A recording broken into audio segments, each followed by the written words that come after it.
The Magic Island is now divided into two enemy camps. G-47 and his powerful group of scientists on one side, and Mrs. Gregory's two boat crews on the other.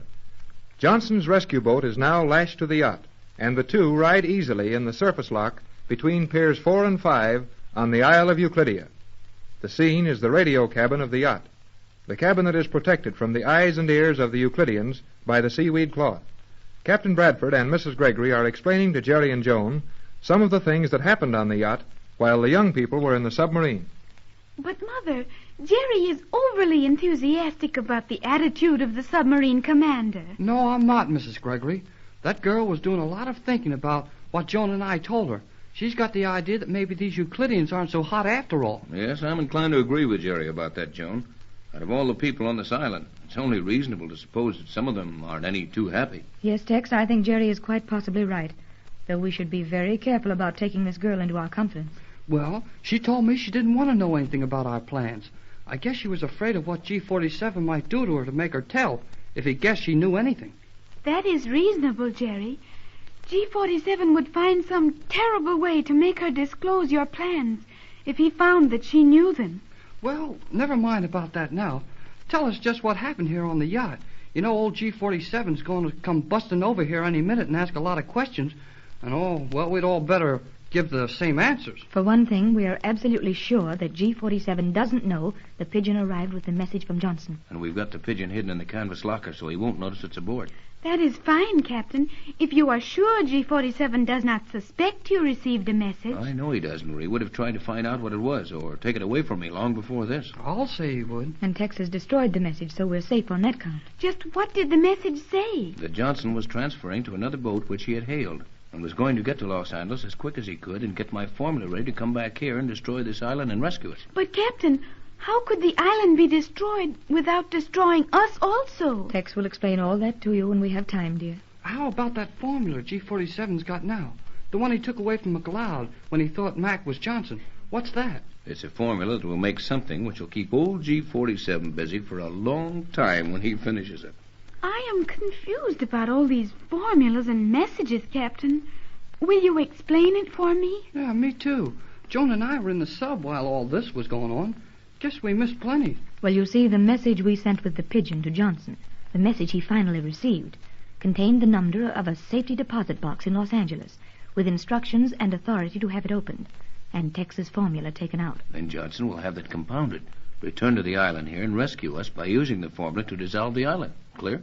Yes, Captain. We're with you so far. The message the pigeon brought to us from Johnson told us about Johnson changing to another boat which he hailed, and said McLeod would keep on coming to us.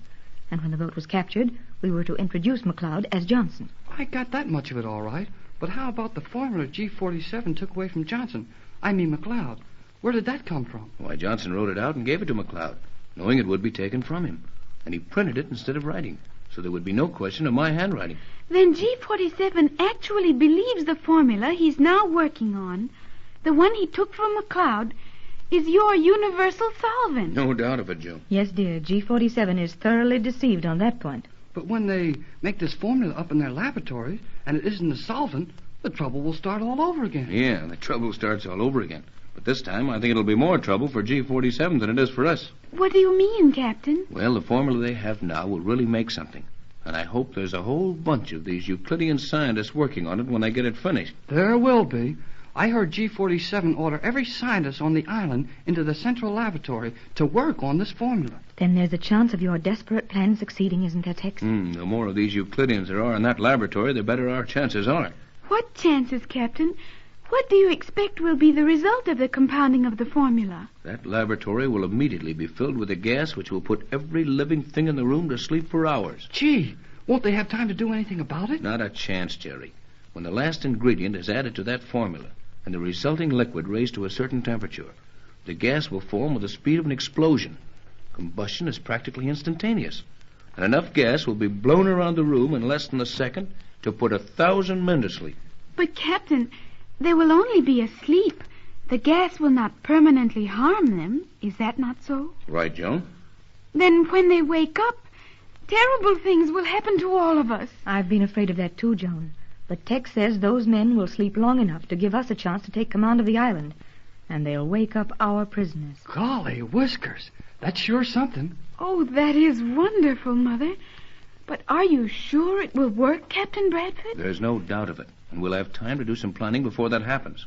Because they'll discover that they haven't one of the ingredients. And they'll have to come to me for it. So you see, we've really got a chance against these men at last. And we may need to take advantage of it if G-47 gets too desperate before Johnson can return to our rescue. That's all swell, but one thing worries me plenty, and I don't see how you're going to do anything about it. What is that, Jerry? Suppose Johnson sends a radio message to us. That'll give away everything. Yes, I've thought of that. There's not much danger of it happening. But of course, Johnson will estimate the time it should take us to get control of the radio on the island. And if he should try to reach us before that has happened, well, it wouldn't be so good. I hardly think he'll do that. Johnson knows the value of keeping his actual whereabouts a secret. On the other hand, Mother, Johnson will want to keep well advised of your progress here, as it will be some days before he can reach Los Angeles and return. Yeah, that's another thing I can't figure out. What's that, Jerry? How all this has been going on. 3 radio sets filling the air with messages, and yet we don't hear a word from anybody in the outside world. Well, that has also occurred to me, Captain Tex. It seems strange that no one except Johnson has made any attempt to come to our rescue or contact us. That is something Tex and I will explain to you and Jerry when the time is right, my dear. It's enough for you to know now that every move we have made here, every word that has passed through the air between this island and Johnson, is known in every civilized country in the world. But how can it be kept quiet? I should think the newspapers and the radio news broadcasts would be full of it. Gee, it's the biggest news in the world right now, and I never heard of being able to keep anything like this quiet. Well, someday you'll understand it all, kid. But for the present, it's enough for you to know, as Pat started to tell you. But we happen to have influence enough to keep this quiet until we want the world to act on it. Remember that it would mean certain victory for the Euclideans to attempt to bring in a rescue party now. I can understand that, Captain. You would sacrifice thousands of lives and billions of dollars in any attempt to take this island by force, while by waiting, you may take it through strategy. Right, Joan, dear. You and Jerry are fine, understanding aides, and you've been a great help to us. I think, Mother, Jerry has been more of a help than you know. In what way, dear? Jerry talked so much about your world to the commander of the submarine that she gave us many privileges. And if what Jerry says is true as to her being willing to help us, then we have Jerry to thank for it. Nice work, Jerry. What did you tell him? Oh, I didn't tell her so much. It was just that she kind of took a liking to me.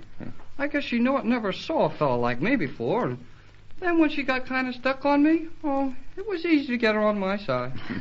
At least, Jerry, you have no doubt about your own ability with the ladies. How old is this woman, submarine commander, Joan? She's very old, and Jerry is foolish in thinking she was attracted to him. The commander is 22 years old. Poor old lady. I hardly see how she gets around at that age. Oh, you know what Joan means. She's just jealous, that's all. Why, Jerry Hall, if your monumental conceit were worthy of the slightest consideration, it would only be to point out the utterly ridiculous impression created by your exaggerated ego. She means I like me too Yes, much. I gathered that was the general import of the remark. Never mind, Jerry. It's sometimes better to think well of yourself than to be too modest. After all, the world takes us at our own estimation. However, it would be well to remember that the estimation must be lived up to. Okay, forget it. I'm sorry, Joan. I didn't mean to start a battle over it. The important thing is that the girl is on our side, and I'm sure of it, because she knew enough to wreck our plans if she'd have gone to G-47 with it. Just exactly what did she know, Jerry? Something about those last messages not coming from Johnson's boat, wasn't it? Yeah, and why I'm kind of worried about it is because G-47 should have noticed it the same as the commander did. The only reason the direction of Johnson's radio beam did not attract the attention of G-47 was because he was giving all his attention to the prism reflectors, observing the progress of the submarine. But won't the variations of that radio beam be recorded so that he'll stumble onto it later? Oh, they are recorded, of course. But in the excitement of getting Captain Bradford's formula from Johnson, or thinking he had, G-47 must have forgotten to read the recording device.